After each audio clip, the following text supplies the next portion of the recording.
Hey Waffle Gang, I do hope you are well. My name is Mark and today we're checking out some more Reddit stories, and if you do love a Reddit story, why not consider hitting that like, subscribe, maybe that notification bell too. Let's crack on with today's first story. Much love guys, and bloody hell, get this title. It's from Confused Throwaway 232 and it says, am I the arsehole here? Because my girlfriend wants to take her ex-husband to a Christmas party. Fucking oof. I've 35 male, been with my girlfriend 44 female for 9 months. When we met, she was open about the fact that she had fully separated from her ex and that they would be starting official divorce proceedings. Those started around 1 month ago, and it's basically in the early stages. Yesterday we were talking about work Christmas parties, and she told me her workplace are currently running a poll where the options were go alone, go with your partner, or say you're not going.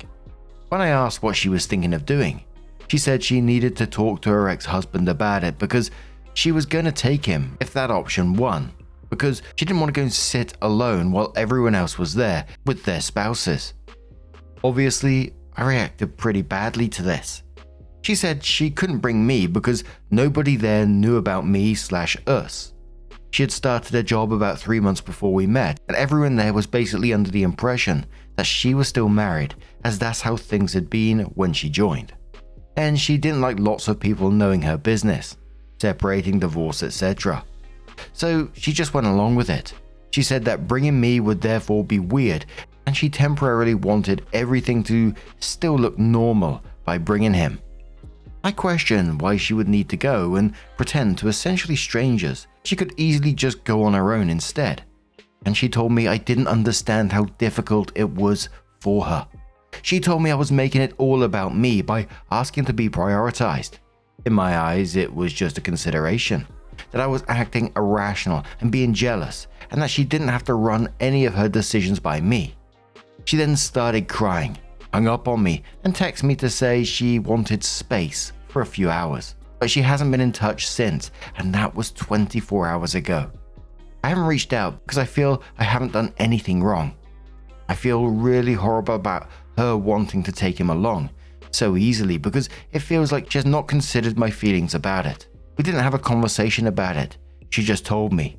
And so it feels a little disrespectful to me and our relationship. I know we've not been together long either, so maybe I have no right to be involved in her decisions, but I would expect to at least have a convo about that because the decision does directly affect us.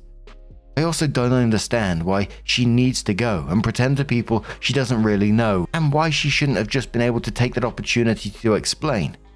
But I don't know if I'm just being selfish like she said. Am I the arsehole here? I've never been married, so I don't know if I have just majorly downplayed everything and been inconsiderate. Honestly, appreciate everyone's advice and opinions. Hell no, there's a whole bunch of red flags in this jumping out from me. I mean, that she's been separated for, was it like 9 months, and she was supposedly fully separated when you met, but the divorce proceedings only started a month ago? And the work excuse stuff is just absolute nonsense to me. The I don't want people to know my business while maintaining that she's still married. Yeah, it's just a bit wild, right? And it kind of felt a bit gaslighty to me that, you know, she's making you question your decisions on this. She's making you think that you're in the wrong for this when, you know, her decision making here is fucking wild. And I was thinking, how's she gonna act? Say she did go with her ex to this party, and let's just say there's nothing going on between them, which I'm, you know, sus about as well. But they turn up to this party. How are they gonna act when they're there? Are they gonna act lovey-dovey? Are they gonna act like husband and wife? Are they gonna hold hands? Potentially have a little peck here and there? Someone pops a little bit of mistletoe above their head? Are they going to dance together? I mean, what's the husband think about all this? Is he down to turn up for this as well? It's all just so crazy. And quite frankly, with all of that going on, you know, if it was one thing and you might be able to talk through it possibly, but there is just so much red flag behavior going on here. You're almost treated like a little secret that she can't reveal to anyone. I wouldn't want to be that person. But T. Lucas says, my advice is run. She is not over her soon-to-be ex-husband. All she is worried about is how she looks to others. Partners in relationships consider each other's feelings. From the sound of it, she doesn't really care about you. You are her dirty little secret. The fact that a divorce didn't start until 8 months after you started the relationship is proof. From outside looking in, she was trying to have you and her ex-husband at the same time, or holding on to her ex-husband just in case it didn't work out with you. If your gut is telling you to cut all contact and that what is going on is wrong, please listen to it. Glumcraft says $50 she is still banging her ex-husband. Farsaw says $50 she is probably cheating on her husband and OP was, or maybe still is, her side piece. Nicole Harris says not the arsehole. This is a massive red flag. You're worried about reacting badly, but the real problem is that 9 months into a relationship, she is actively choosing to prioritize the appearance of an intact marriage over publicly acknowledging her actual relationship with you. She isn't worried about people knowing her business. She's worried about admitting she has moved on before the divorce is final, which suggests she's keeping open the option of reconciliation.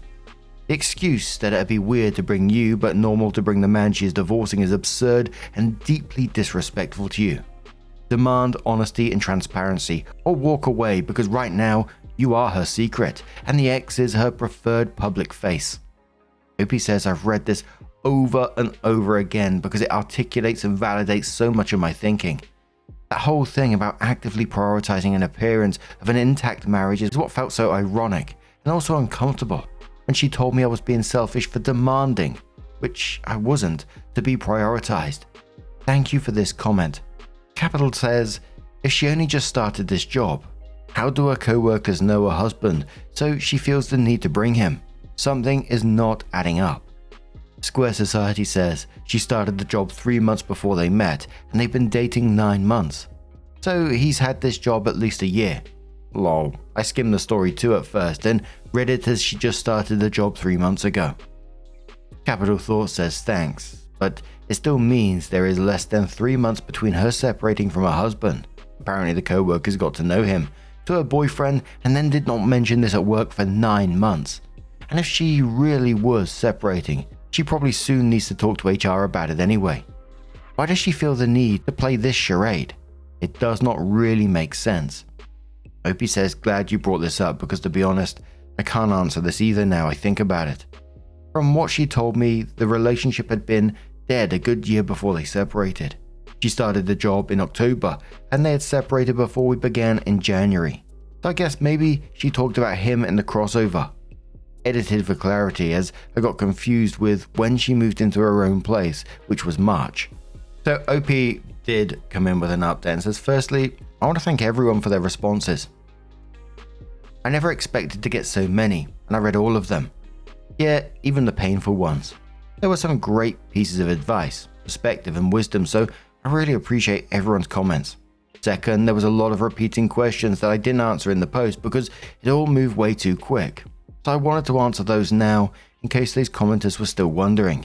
Who filed and did I definitely know they were divorcing? My ex-girlfriend had always made out that she had begun proceedings. Honestly, I don't know for definite that they are, but she did have a few meetings with a lawyer when I was with her, and she moved into her own place in March. So to me, all the signs pointed that way, but of course, it may not have been the truth. Why would her not ex-husband agree to go?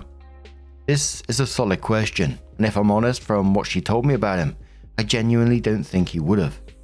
One of the reasons she gave for their marriage collapsing was that he became more antisocial and introverted and stopped wanting to go anywhere and do anything with her. I think that's why it felt worse, because if she was telling the truth about him, she is willing to take someone who had previously on multiple occasions said he didn't want to go and do things. If I'm being honest on reflection, I think this is an example of her refusing to face reality and clinging onto her old identity. Thank you so much to the commenters who gave me this insight. She just thought he'd agree because previously he probably always begrudgingly has, and she hadn't appreciated or logically thought about the weight of what she would be asking. If it was me, I certainly would have said no, like everyone else said they would too. So, on to the update. We split up. Thanks to all the perspectives here. I texted her to say that I hope she was okay, and that the space had given me time to reflect on the situation. I explained that I could see things from her perspective and what her intentions might have been, but that I was hurt, that she hadn't felt she could communicate that with me first, as if she had, the outcome might have been different, and we could have worked something out. However, I felt her behavior calling me selfish, and not though running decisions by me etc. was disrespectful and inconsiderate. And that was my major problem in moving forward with the relationship. She replied to say that if I was going to just bring another source of pain and stress to her life, then I may as well go, because I was still making the whole thing about me and my feelings, and not appreciating her, not breaking apart at the seams while her life did. So she'd be taking more space until I decided what I wanted. Thanks to all of you, I now realized how invalidating and again manipulative that was. So I told her we'd make the space permanent and wished her all the best. Her response was just okay, and asking if she could still use my Netflix password. Cheeky bastard. So I changed it. Then she texted again a little while later, asking why I changed it and could I put it back, because it had locked her out of a show she was watching. So I had a good laugh to myself about the irony of decision making without running it by her, and didn't respond. On to better things and definite lesson for the future in seeing the red flags. I also just wanted to thank the commenters who have lived it and shared their experiences. It did make it easier to understand what her motivations and intentions might have been for carrying on as normal. As I said in a previous comment, she had a bad experience with a previous job and was out of work for some time in between. I also knew she was nervy about this one as it was beginning to ramp up. I can see why she may have obfuscated the truth so that her employers didn't think she had any personal distractions, which might have stopped her being at her sharpest. Where we live, you need 2 years to be safe from being fired, and she was only a year in.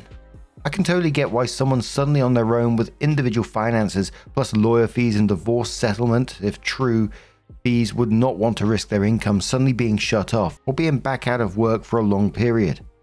Having said that, I also agree with everyone there's a difference between obfuscating the truth and showing up with your ex and essentially playing pretend when there was the option of going alone and just making an excuse for them. Though I guess I can also see why maybe they would feel awkward or uncomfortable being surrounded by others. End of the day, if she had come to me and explained, maybe we could have worked it out. However, she didn't, and everyone was right that her behavior and attitude towards me in the situation was incredibly disrespectful and problematic in the end.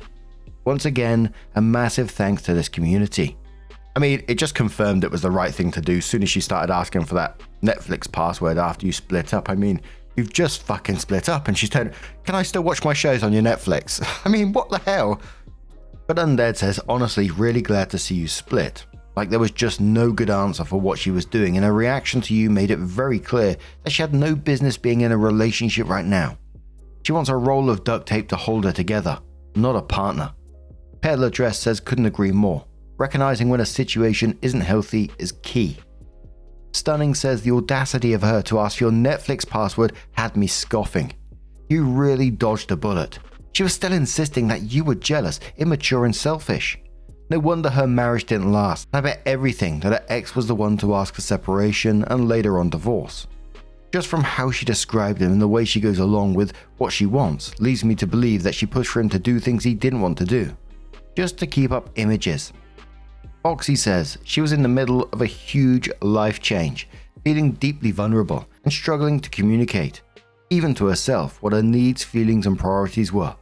However, she also acted like a selfish and entitled bitch, even beyond that specific situation. So maybe the work party drama just brought out her real personality. An arsehole. Mammoth says cares more about her Netflix than she does about OP. OP says exactly how it felt, so it's fuel to make moving on easier at least. And one more from Time Traveler who says, I know too late now, but I would have responded about changing your Netflix password was due to you speaking to your ex and they wanted to watch a show and you didn't make it awkward with her. Opie says this got a good laugh out of me. So petty meets Machiavellian that I wish I'd done it. I don't really. Better to end as the better person in my opinion.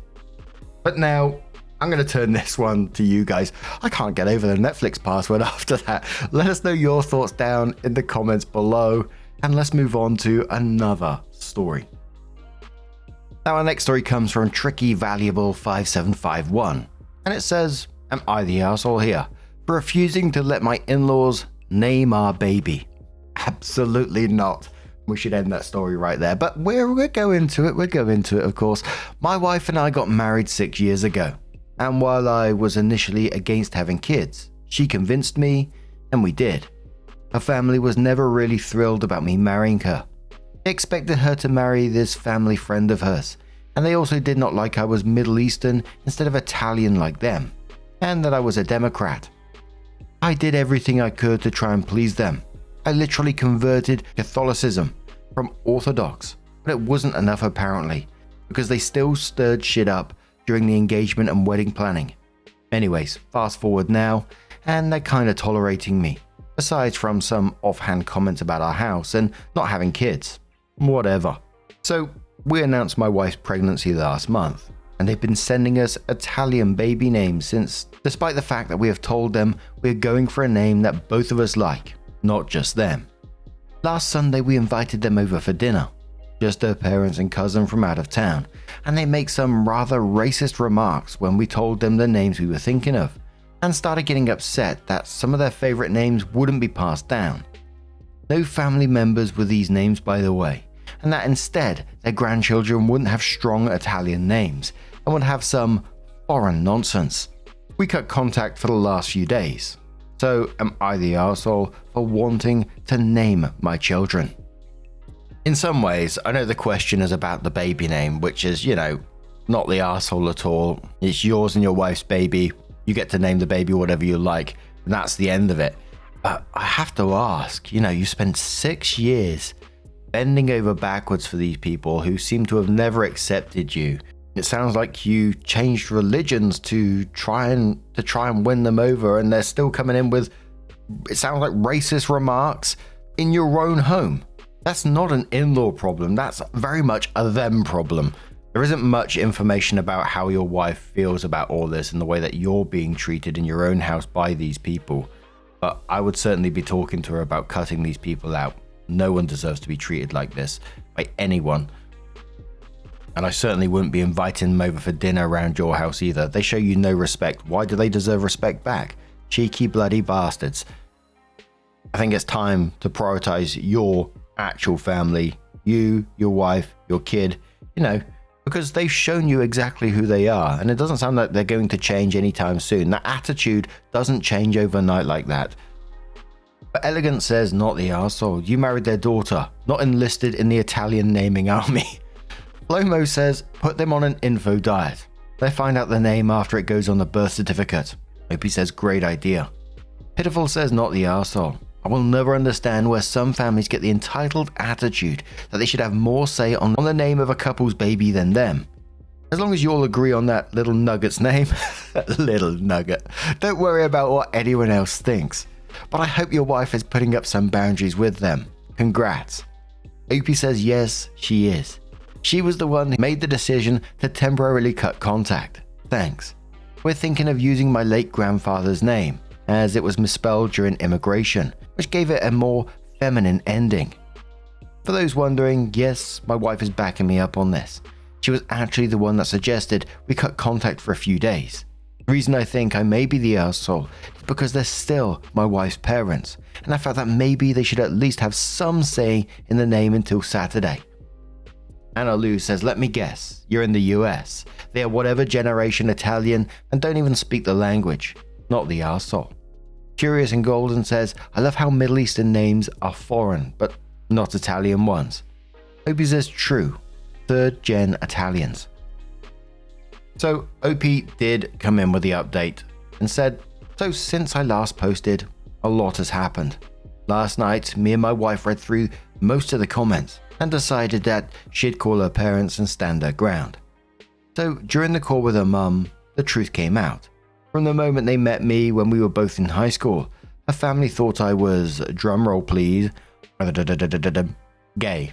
So during that time, I mentioned that I'd been sewing as a hobby and in the theatre program and was definitely a bit more soft-spoken than most guys. But I was and am not gay. But they had thought I was just a fling before she got back with that family friend of theirs. who she had previously been with and broken up with because he wasn't really that faithful. They slowly grew more bitter as they realized I wasn't temporary because they just wanted the best for their daughter. They were also upset for all the reasons mentioned in my last post. I'm a Democrat, Middle Eastern, didn't want kids, etc, etc. Anyways, not only did they think I was gay, which, no disrespect, I have a lot of LGBTQ+ friends, but they were also constantly comparing me to this family friend who is still single, especially in houses. When we gave them the tour of our first house, instead of being happy for their daughter, they made backhanded comments about how outdated and small it was compared to that family friend's new house. A new construction in a state where land and materials are cheaper versus Victorian in our state, which is more expensive. Anyways, my wife hung up on her mum saying, "Until you can learn to respect me and my husband, don't expect me to talk to you." So I feel really pissed about what they said about me behind my back, but I'd rather know than let the gossip continue. Commenter says, so they wanted their daughter to be with someone who cheats on her just because he's Italian and the son of their friends. How shitty of them. The commenter says they're Italian, don't miss that OP, and the in-laws are in the USA. With how one of the things they hate is that he's a Democrat. I give about a 95% chance the in-laws are those kind of Americans who have a great-great-grandpa was an immigrant back in the 1920s, and they made it their whole personality despite being completely unable to locate Italy in a map, let alone speak the language. Opie says, wow, yes, all the above is correct. But now, I'm gonna turn this one to you guys. What do you guys make of this situation? How would you deal with it if it was you? Let us know your thoughts down in the comments below. Now, just a huge thank you for being here today, getting involved in the stories, your love, your support, your time. It always means the absolute world to me. So thank you so much for being here. Truly, you are absolutely amazing. Keep being amazing, and I'll see you in the next one. Take care and much love.